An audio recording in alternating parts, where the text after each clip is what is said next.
નમસ્કાર દર્શક મિત્રો, અમદાવાદ ગ્રામીણમાં નળ સરોવર ખાતે પોલીસ પર જે હિંસાની હુમલા બની હતી તેને લઈને ડીવાયએસપી તપનસિંહ ડોડિયાની પ્રતિક્રિયા સામે આવી છે, જેમાં તેમણે કહ્યું છે કે તારીખ 27ના રોજ નળ સરોવર પોલીસ સ્ટેશનના કર્મચારીઓ જ્યારે ધરજી ગામની અંદર રેડ કરવા જાય છે ત્યારે તેમને ગ્રામીણ લોકો સાથે ભારે ઘર્ષણ થાય છે। આ ઘટનામાં અત્યાર સુધીમાં 17 આરોપીઓની ધરપકડ કરવામાં આવી છે અને આ ઉપરાંત સીસીટીવી ફૂટેજ, વિડીયો ફૂટેજ અને ટેકનિકલ સોર્સિસના આધારે અન્ય આરોપીઓની તપાસ ચાલુ છે।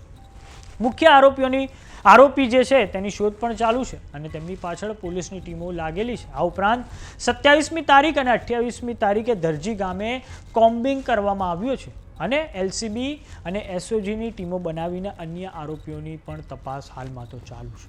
તો આવો સાંભળીએ અમદાવાદ ગ્રામીણના ડીવાયએસપી તપનસિંહ ડોડિયાએ શું કહ્યું છે।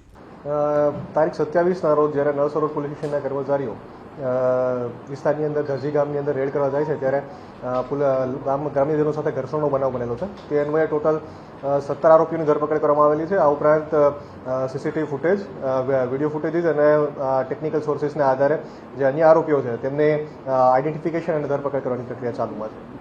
જે મુખ્ય આરોપી છે તે કોણ છે અને તેની અત્યાર સુધીમાં ધરપકડ થઈ છે કે કેમ? જે મુખ્ય આરોપીઓ છે તે અત્યારે તેની ધરપકડ કરવાની પ્રક્રિયા ચાલુ છે। ટીમો તેની તપાસમાં છે અને ત્વરિત તેમને પકડી પાડી અને ધરપકડ કરવામાં આવશે।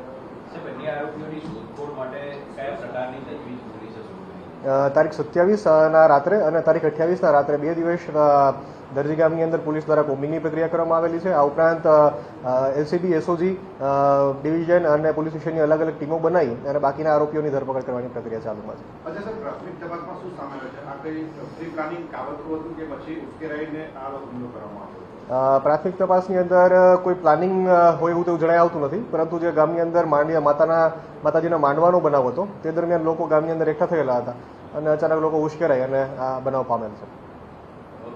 થોડાક સમય અગાઉ નળ સરોવર પોલીસને બાતમી મળી હતી કે ધરજી ગામે મોટા પાયે દારૂનું વેચાણ થઈ રહ્યું છે। આ બાતમીના આધારે જ્યારે પોલીસ કાફલો દરોડો પાડવા પહોંચ્યો ત્યારે અચાનક ગામમાં મોટી સંખ્યામાં લોકો એકઠા થઈ ગયા હતા અને ઉશ્કેરાયેલા ટોળાએ પોલીસ કર્મચારીઓ સાથે બોલાચાલી શરૂ કરી હતી। મામલો એટલો બીચક્યો હતો કે 100થી વધુ લોકોના ટોળાએ પોલીસ પર હુમલો કરી દીધો હતો। ટોળાએ પોલીસ કર્મચારીઓને નીચે પાડી દીધા હતા અને તેમને રસ્તા પર દોડાવીને મારતા ગંભીર સ્થિતિ સર્જાઈ હતી। ગામ લોકોએ મારેલા આ મારમાં 2 પોલીસ કર્મીઓને ગંભીર ઈજા પહોંચી હતી અને જોકે આ ઘટના પછી ઉચ્ચ અધિકારીઓનો મોટો કાફલો ગામમાં પહોંચી ગયો હતો અને ગામમાં સઘન કોમ્બિંગ પણ હાથ ધરવામાં આવ્યું હતું અને હાલમાં તો ગામમાં ચુસ્ત પોલીસ બંદોબસ્ત ગોઠવી દેવામાં આવ્યો છે ને હાલમાં તો ગામમાં શાંતિનો માહોલ છે। તો સમાચારોમાં અત્યારે બસ આટલું। જોતા રહો જમાવટ। જો તમામને યુટ્યુબ પર જોઈ રહ્યા તો સબસ્ક્રાઇબ કરો, જો તમામને ફેસબુક પર જોઈ રહ્યા તો ફોલો કરો, સાથે જ અમારી વોટ્સએપ ચેનલ આવી ગઈ છે, જોઈન કરવાનું ના ભૂલતા। નમસ્કાર।